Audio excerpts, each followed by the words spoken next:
Olá e bem-vindos! Hoje a gente vai mergulhar num dos tópicos, assim, mais centrais e complexos do cristianismo, a Trindade. Um tema denso. Muito. Só que vamos fazer isso por um caminho bem diferente do habitual. Temos em mãos um texto de um autor que se apresenta como professor Ramílufo, e ele detalha a doutrina da Igreja de Jesus Cristo dos Santos dos Últimos Dias sobre o tema. Uhum. A questão de fundo que o texto tenta responder é bem direta, né? Como essa igreja ensina que Deus Pai, Jesus Cristo e o Espírito Santo são três seres, três pessoas distintas e separadas. Certo. Nosso objetivo aqui é tentar sacar qual é a lógica, de onde eles tiraram essa ideia, que, vamos ser sinceros, se choca de frente com séculos de tradição cristã. Exato. E o autor já começa colocando uma carta fundamental na mesa. Ele afirma que a igreja SUD não se enxerga como parte da cronologia da linha do tempo do cristianismo tradicional. Ah, isso é chave. Totalmente. Ou seja, eles não se veem nem como católicos, nem como protestantes.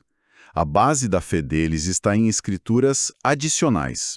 E, o que é crucial, na ideia de que Deus continua a se revelar por meio de profetas vivos hoje. Certo. Só esse ponto de partida já prepara o terreno para uma interpretação radicalmente diferente de tudo. Certo. Vamos desmontar esse argumento, então? O autor não ignora os versículos que parecem ser o maior obstáculo para a visão dele. Pelo contrário, Não, ele vai direto neles. ele vai direto neles. Cita João 10:30, eu e o Pai somos um, e aquela fala de Jesus a Filipe, quem me vê a mim, vê o Pai.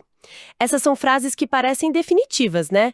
Como é possível reinterpretar algo tão direto? Então, a resposta que o texto oferece tem duas frentes. A primeira é a tradução da Bíblia. Ele cita a 8ª regra de fé da igreja, que é bem clara. Cremos ser a Bíblia a palavra de Deus, desde que esteja traduzida corretamente. Desde que. Esse desde que é a chave.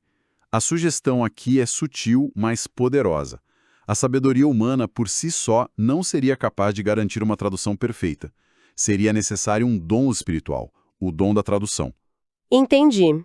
Então, a primeira peça do quebra-cabeça é introduzir a possibilidade de que o texto que a gente tem hoje talvez não seja 100% fiel ao original. E para dar força a essa ideia, ele parte para um movimento ousado. Exatamente. Ele usa a própria Bíblia para apontar o que ele descreve como inconsistências. E é isso que ele usa para justificar a necessidade de mais esclarecimentos. Por exemplo, ele compara a conversão de Paulo em Atos capítulo 9, que diz que os homens que o acompanhavam ouviram a voz, com um relato no capítulo 22, que diz que eles não ouviram a voz. Outro ponto que ele levanta são as discrepâncias entre os evangelhos sobre a hora exata da crucificação. Nossa, então a estratégia é usar a própria Bíblia contra si mesma, por assim dizer, para provar um ponto. Isso é ousado. É bem ousado. Fique imaginando quem ouve isso pela primeira vez. Apontar supostas contradições para justificar a necessidade de um novo livro. Não sou um pouco conveniente demais? Tipo, criar o problema para vender a solução? É uma crítica perfeitamente lógica, e a fonte, de certa forma, antecipa isso. A lógica apresentada não é que a Bíblia seja inútil ou que deva ser descartada, sabe? Certo. Mas que ela seria uma peça de um quebra-cabeça maior, talvez com algumas peças faltando ou mal encaixadas pela passagem do tempo. Entendi. A ideia defendida é que a revelação contínua e as escrituras adicionais como o Livro de Mórmon não vêm para substituir a Bíblia, mas para clarificá-la, agindo como uma espécie de lente de correção para esses pontos. Ok, faz sentido dentro da lógica interna deles. Primeiro estabelece-se a dúvida sobre a infalibilidade da tradução e do texto bíblico. Com essa porta aberta, o passo seguinte é questionar a interpretação tradicional. E qual é o alvo principal dessa rejeição? O alvo é bem específico histórico.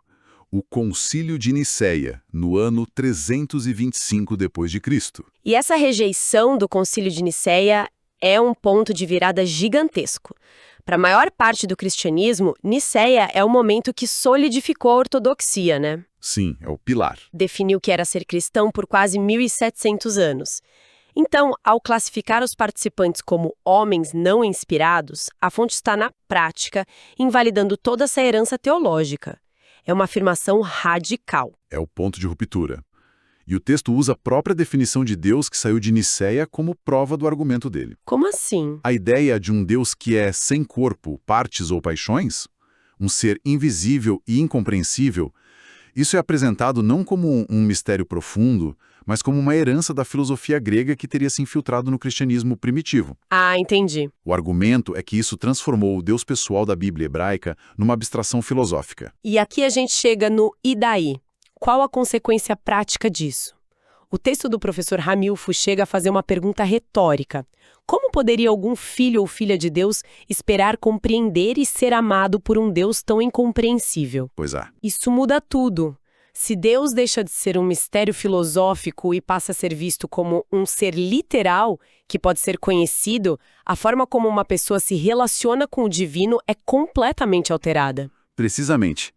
A relação deixa de ser a de um súdito perante um rei soberano e incompreensível e se torna algo mais parecido com a de uma criança com seu pai, num sentido muito literal. Certo. A doutrina de Nicéia é retratada como um obstáculo a esse conhecimento, enquanto a visão da restauração seria o caminho que reabre essa porta. O contraste é deliberado.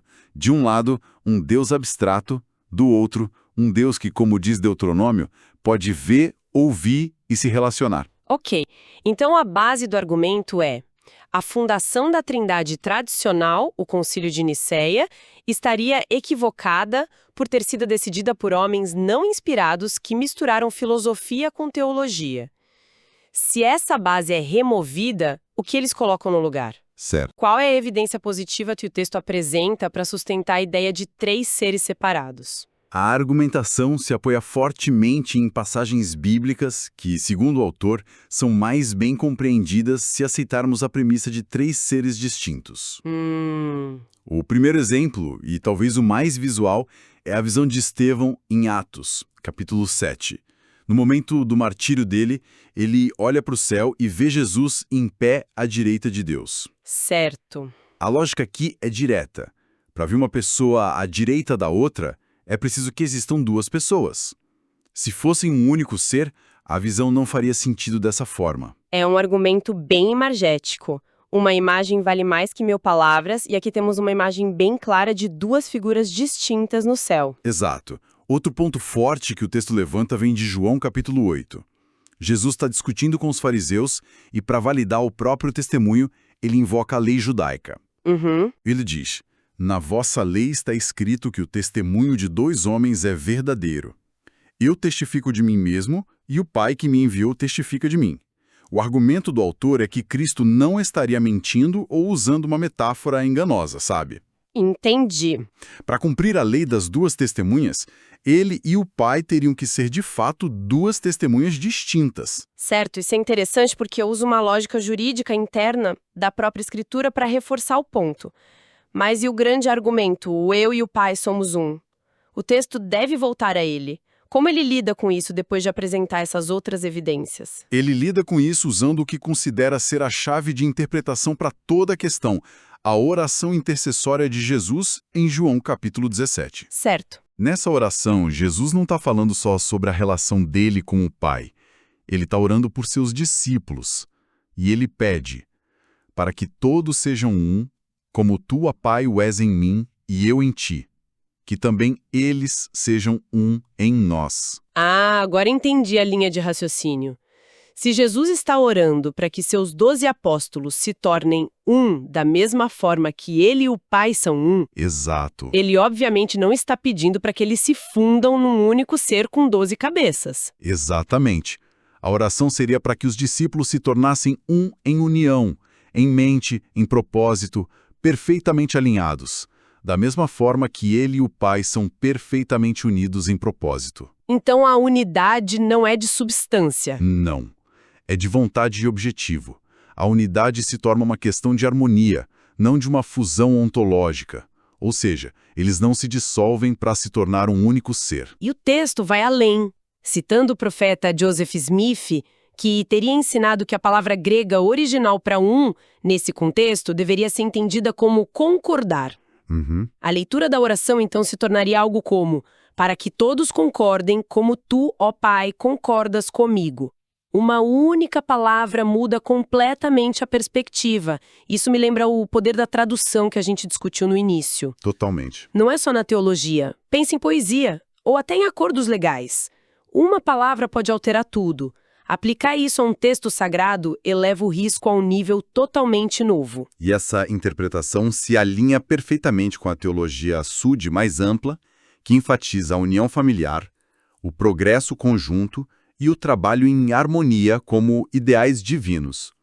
A divindade se torna um modelo perfeito dessa união de propósito. Certo, mas ainda ficam algumas pontas soltas. Por exemplo, os títulos. Em Isaías 9, o Messias é chamado de Pai da Eternidade. Como Jesus pode ter o título de Pai se ele é um ser distinto de Deus, o Pai? O texto aborda isso? Sim, aborda. A explicação fornecida é que Cristo detém certos títulos de Pai por causa de seus papéis específicos. Certo. Ele é chamado de Pai da Eternidade, ou Pai no sentido de ser o Criador desta terra, agindo sob a direção e com a autoridade de seu Pai, que é o Pai Celestial. Ah, entendi. O texto usa a Epístola aos Colossenses, capítulo 1, para apoiar essa ideia, que diz que nele foram criadas todas as coisas que há nos céus e na terra. Tudo foi criado por ele e para ele. Então ele é o pai da criação. Entendi. É uma questão de papéis e títulos, não de identidade. E no final das contas, como o texto diz que essa verdade pode ser conhecida, ele volta à crítica a Nicéia? Sim, ele fecha o círculo voltando à crítica inicial. Ele contrasta a ideia de um Deus incompreensível com outra passagem de João 17, o versículo 3, que diz: "E a vida eterna é esta, que te conheçam a ti só, por único Deus verdadeiro, e a Jesus Cristo a quem enviaste." Ou seja, o argumento final é que a própria definição de vida eterna, segundo Jesus, é conhecer a Deus. Exato. Isso seria uma contradição em termos se Deus fosse, por definição, impossível de se conhecer ou compreender. Exatamente. O mistério de Deus, nessa perspectiva, não é algo para permanecer eternamente oculto, mas uma verdade a ser revelada pelo Espírito Santo. O conhecimento de Deus não é visto como uma presunção, mas como o objetivo final da jornada espiritual. Rejeitar a ideia de um Deus incompreensível não é só uma preferência teológica, é apresentado como uma condição necessária para a salvação. Então, para resumir, o que temos aqui é um quadro completo. Uma visão da divindade como uma equipe perfeitamente unida, 3 seres distintos com corpos glorificados, trabalhando juntos com um propósito único e perfeito.